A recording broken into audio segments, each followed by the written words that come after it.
Welcome to Bhosale madam classes.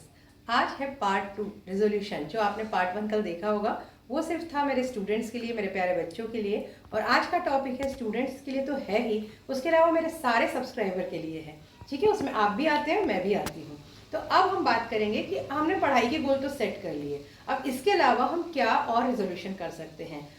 For example हम health से related कर सकते हैं कि इस साल हम अपना शुगर लेवल मेंटेन करेंगे, या इस साल मैं इतने किलोमीटर्स या इतना रोज़ चलने वाली हूँ, इतने 10,000 स्टेप्स में रोज़ चलने वाली हूँ, या मैं अपनी हेल्थ के लिए कुछ और काम करूँगी, मेडिटेशन करूँगी, योगा करूँगी, ये कर सकती हूँ। जॉब और करियर रिलेटेड हम कर सकते हैं, राइट। एजुकेशन रिलेटेड मुझे हायर एजुकेशन के लिए बाहर जाना है, या मुझे कुछ और अपना स्टडीज़ करनी है, मुझे अपना ये कोई कोर्स में कर रही हूँ उसे कंप्लीट करना है, राइट। तो ये सारे गोल भी हम कर सकते हैं। या हम इस साल मैं इस शहर को एक्सप्लोर करने वाली हूँ, या इस स्टेट में जाने वाली हूँ, या मैं कहीं बाहर घूमने जाने वाली हूँ। तो इस तरह के गोल हम फिक्स कर सकते हैं। करिए, बनाइए, क्योंकि बहुत इंपॉर्टेंट है ये। जब तक हम डिसाइड नहीं करते हम कुछ करते नहीं हैं। तो डिसाइड कीजिए और इस पर फिर फॉलो कीजिए कि हम इसको जा सकते हैं, हम इसको करेंगे, राइट। पर ये सब हो गए बहुत किस तरह के गोल हो गए कि ये ज़रूरी है, या फिर ये हम करते हैं या करना चाहते हैं, या कई बार लोग कर रहे हैं, वो घूमने जा रहे हैं या वो पढ़ रहे हैं इसलिए भी हम करते हैं।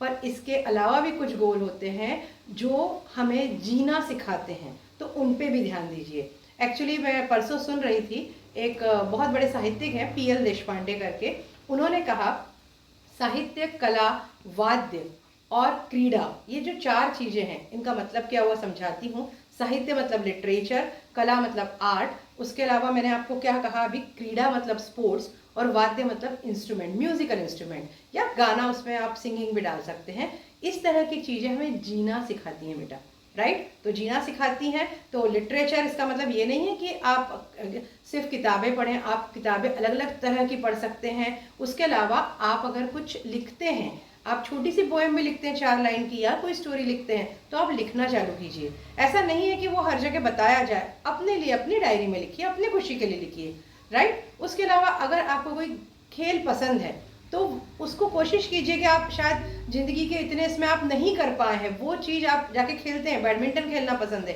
जाके सीखिए, अच्छे से उसको खेलना सीखिए। या आपको जो भी क्रिकेट खेलना चाहते हैं वो जाके सीखिए। आप कोई म्यूजिकल इंस्ट्रूमेंट बजाना चाहते थे और नहीं कर पाए, ज़िंदगी के बोलेंगे ना रोटी कपड़ा और मकान की जद्दोजहद में आप नहीं कर पाए, तो अब आप उसको सीखिए। आपके पास टाइम है, अभी आप कर सकते हैं अपने पसंद का काम और अपने लिए, राइट। वो सबसे बड़ा सेटिस्फेक्शन होता है जब आप अपने लिए करते हैं, तो वो कुछ कीजिए। तो इस तरह के काम जो मैंने अभी 4 बताए, उससे क्या होता है, हम अपने लिए जीना स्टार्ट करते हैं। बाकी चीज़ें तो बिल्कुल मायने रखती हैं, पर ये भी मायने रखती हैं। तो इस तरह से कुछ इतनी सारी चीज़ों को सोच के अपने गोल फिक्स कीजिए।